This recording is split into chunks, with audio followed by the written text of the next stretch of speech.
What's up guys, my name is Darren Jackson. Welcome back to the channel. Hopefully you had a Merry Christmas and you're preparing for a Happy New Year. And today we are premiering the first annual My Top Dividend Investments 2020 edition. So this year has definitely been an interesting one, especially with the pandemic causing such negativity in the stock markets and more importantly in the lives of many of us. Unemployment rates have gone up. A lot of small businesses have had to close down, and a lot of other businesses have seen a decrease in income. However, a lot of other businesses have been able to not only survive the pandemic, but actually thrive through it. As a new investor into the stock market, it was definitely a journey for me to figure out what to do when the stock market gets so volatile for whatever reason. I know that the volatility and the movement of the stock market is based off how we feel and the reactions that we put towards stocks based off those feelings. And a lot of us were feeling a lot of different ways throughout this year. And that caused me to do a decent amount of changes. According to Robinhood and their attempt at a Spotify year-end review type thing, I did a lot more trades than I thought this year. But despite all that, I've been able to have a portfolio of over 30 different companies. And from that, I was able to pick my top 10 favorite stocks of this year. So that's what we're gonna talk about today. So one of the more common things that's happened this year, at least from my perspective, was a lot of new companies entering through reverse mergers. And that became a really popular thing, especially within a sector of technology with electric vehicles or EVs. And number 10 is no different. So for number 10, I have Hyliion Holdings. Now, for those of you guys that don't know, Hyliion Holdings is an electric vehicle company that focuses on Class 8 vehicles. But what makes them different about the company is their approach to zero gas emissions. Now, not only will they eventually have their own truck, obviously body manufactured by a different company that they're coming out with by the end of next year, I believe, but their main approach at this moment with their hybrid components is what separates them from other EV companies. So essentially, no matter what type of Class 8 fleets you have, these components should be able to fit onto your vehicle, which is really beneficial, especially on an economic mindset, because you're saving a lot of money instead of having to buy a whole new vehicle just to get that clean energy benefit if that's something you're looking for. Now, aside from the components and how it separates itself from other EV companies, I really liked this company because it brought in a lot of hype for good reasons, and it was really good at timing. So what I mean by that is there was another company that kind of came up on news about a reverse merger around the same time, but it was more so led on speculations. And you had Hyliion on the other side with proven equipment and actual partnerships that could confirm that this equipment that they're selling is working. So it was hype, but it was hype off evidence. So that's why I really like the company. That's what made me invest into them back when they were Tortoise acquisition before the merger happened. Now it is number 10 on my list because they haven't experienced a lot of growth. I know they had a kind of a stalemate before the actual merger happened just due to a lot of disagreements. But at the same time, CEO Thomas Healy did announce that the expectation for revenue for this year would be about $1 million. So basically, we shouldn't be expecting a lot of growth. But if you really believed in the company like I do, you're pretty hopeful that they're gonna grow within the next couple of years, which is why, even though they're number 10 on my list, they're still one of my top favorite stocks I invested into this year. So I have a couple of rates on this list. I've grown to actually really enjoy investing in these types of stocks, especially for the dividend income. And number 9 is one of them, which is Stag Industrial. Now, Stag Industrial is a rate that focuses on single tenant industrial buildings. Single tenant meaning that they only have one company that owns that property or is renting out that property. I actually find that really beneficial because it limits the amount of confusion. So instead of having one property owned by multiple people and kind of figuring out what's working and what's not between which companies, you only have one. Inversely, if that company decides to back out, then you're not making any money from that building because you have nobody else there. But another thing I do like about Stag is they kind of do a credit check with a potential tenant just to make sure that they're able to afford a long-term contract, which is really great because that benefits us as the investors that we're going to get dividends. This one actually pays a monthly dividend, which is awesome. And they've been able to succeed in that because their average contract is about 8 years from all the tenants that they currently have. Now, this rate was negatively impacted by the pandemic. It's safe to say that pretty much every stock on this list was negatively impacted by the pandemic at one point, maybe with the exception of one company, but we'll get to that in just a second. But they were able to kind of soften the blow. And I think Amazon, the big company Amazon, is one of the main reasons. And that's because Amazon is their largest tenant. being one of the biggest companies in the world, I'm sure that helped soften the blow. And because of that, and because I'm sure of a lot of other things, I've been able to consistently get a 12-cent a month dividend that hasn't decreased or hasn't gone away at all. So because of that and because of the low price, it's definitely a company I'm gonna hold on to. Now, number 8 is an ETF, and this pick may surprise a lot of you guys on why it's so low, because I talk about this ETF a lot, but it's SPHD. Now, SPHD was the very first ETF that I ever heard of and ever invested into. So it has a special place in my heart. It also does because I really firmly believe that ETFs are some of the best types of stocks to invest into, especially if you're a beginner, because you're reducing the amount of research that you're having to do out the gate. You're getting dividends, and every dollar that you put into the ETF will go into multiples of stocks depending upon what ETF that is. This one example is an ETF of 50 different high dividend paying low volatility stocks from the S&P 500. The reason why this ETF is number 8 on my list is because of the irony of it all from the surface. Now, this ETF is meant to be a list of stocks that aren't so volatile in comparison to others, but this ETF showed a lot of volatility during the pandemic, especially in March when it hit lows of about $28. And I'm pretty sure that's so because one of the biggest sectors within our economy that was hit really hard was finances, with banks reducing their interest rates to attract more people to getting loans, but they lost a lot of money. And the largest sector within SPHD, or one of the largest, is finance. I still have them on my list and I still enjoy this ETF because they pay a monthly dividend, which hasn't changed at all. It's always been consistent. And if you invested into this ETF, you were given the opportunity to buy at a pretty low price between maybe late February and going into April and May, and it's starting to approach the highs that it once was earlier this year. So this is definitely a long-term ETF I plan on holding. Number 7 comes another ETF of mine that's pretty new into my stock portfolio, and that is VTI. Now, VTI is another ETF, just like SPHD, but it covers the entire stock market, like pretty much the entire small, mid, and large cap stocks. So no matter how much they make every year, VTI is going to cover that with an umbrella. Now, I don't want to give too much information on why I invested into VTI because I'm going to actually talk more about that next year. But what I can tell you is that I invested in VTI through Fidelity, which is about a couple of months old for me. Now, I invested a certain amount of money into VTI because I wanted to give that amount of money more opportunity to grow every single year and to actually give it a chance to make dividends that can be reinvested into the stock, in turn making more money to have more money reinvested, because where it wasn't doing that.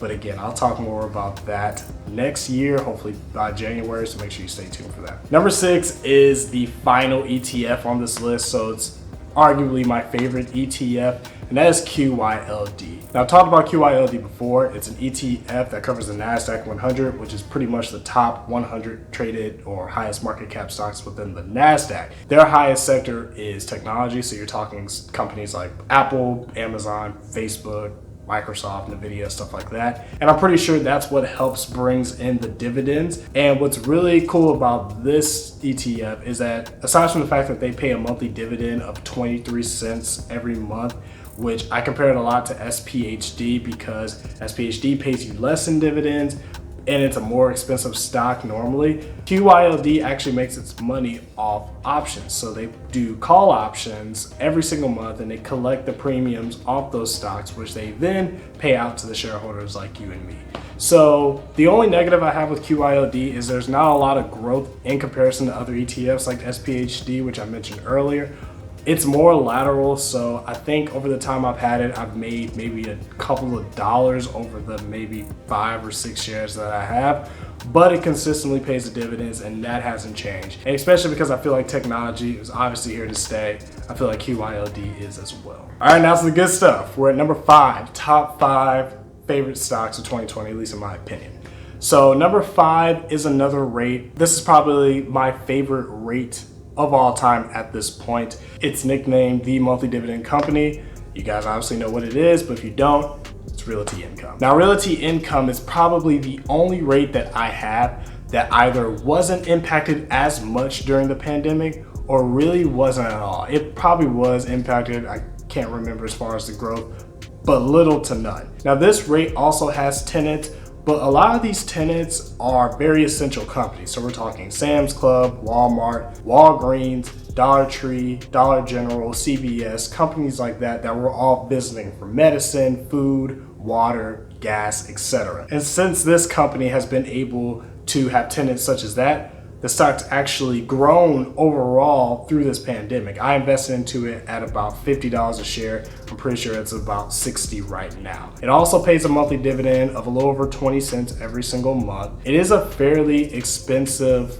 rate in comparison to the other ones that I have, but it's definitely a long-term play for me, and I plan on holding on to it for as long as I can. So back to the potential reverse merger companies within EVs, that brings me to number 4, which is Switchback Energy. Now, Switchback Energy is a SPAC that plans on merging with a electric vehicle charger company called ChargePoint, which happens to be one of, if not the biggest charging company in the world, or at least in the country, which means they actually have experience. So this isn't a huge spec play. They announced this a few months ago, and I was lucky enough to invest into Switchback Energy at about $14 a share. The company is approaching 50. I'm really excited about it, and it's definitely high up on my list because it's given me some of the most capital growth out of any other company that I have. I think I've made almost $150 with this company. Granted, I've only invested 5 shares into it, so I'm not a big baller like other people may be, but I'm proud of it. And another reason why I invested into this company is because around that time, there are a lot of other EV companies coming into the market, whether they were reverse mergers or they just IPO'd on their own. And my thought process was, instead of investing into all of them, you can invest into one company that should help support all of them,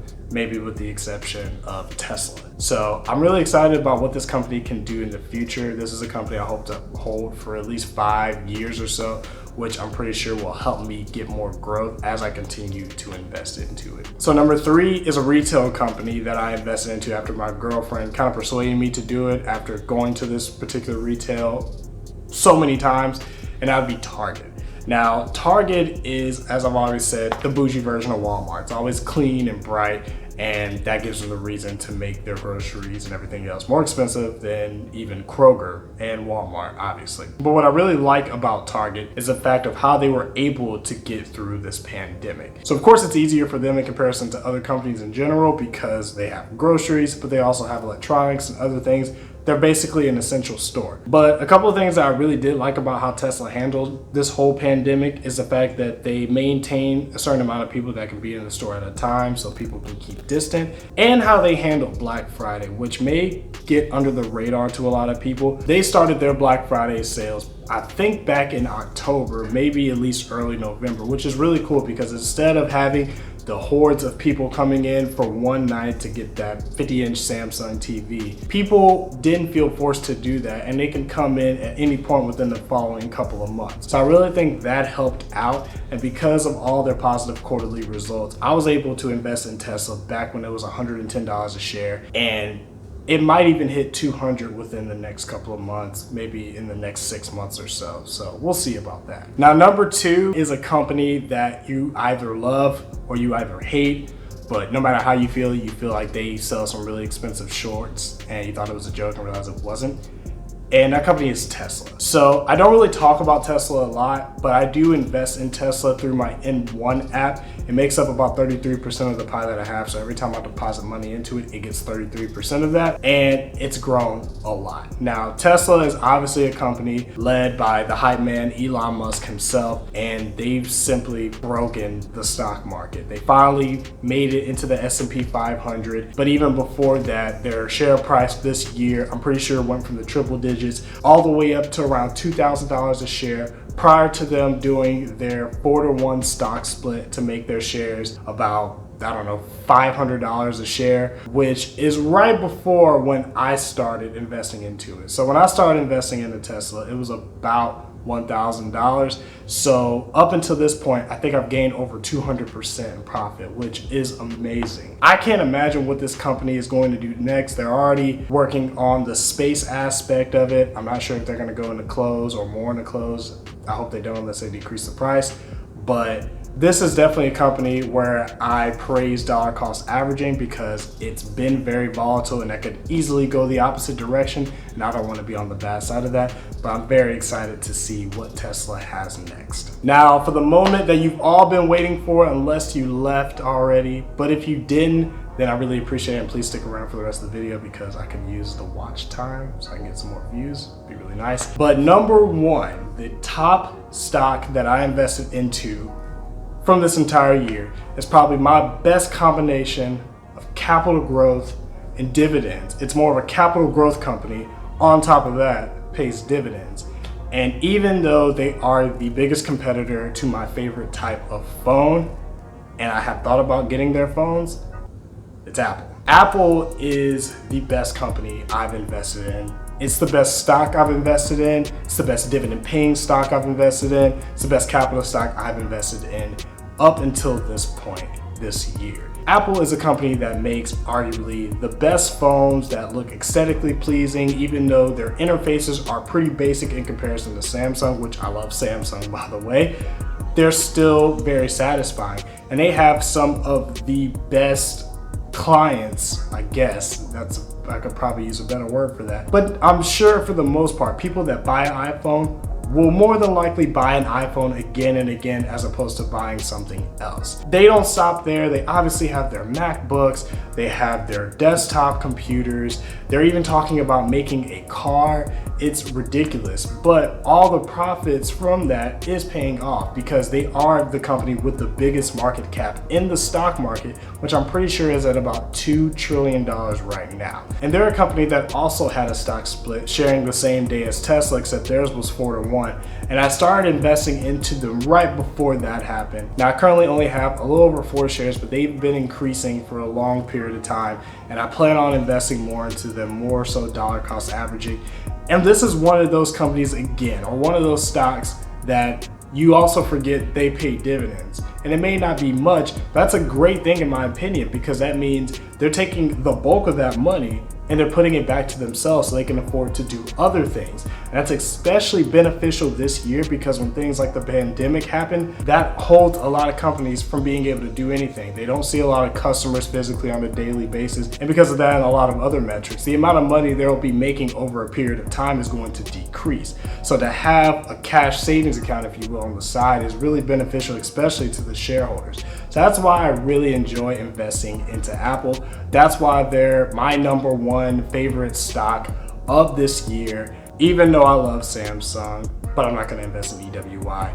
And we're gonna see what happens next. But I really do appreciate you guys watching this. Hopefully I can make this more entertaining next year and maybe my list will change. But let me know in the comments below, what were your best stocks that you invested in? What's your definition of best? So why did you invest in those stocks and how have they done for you? And make sure you watch some of these other videos, which I hope help you on your investing journey as they have in mine. I really do appreciate you guys watching, and until next time, take care.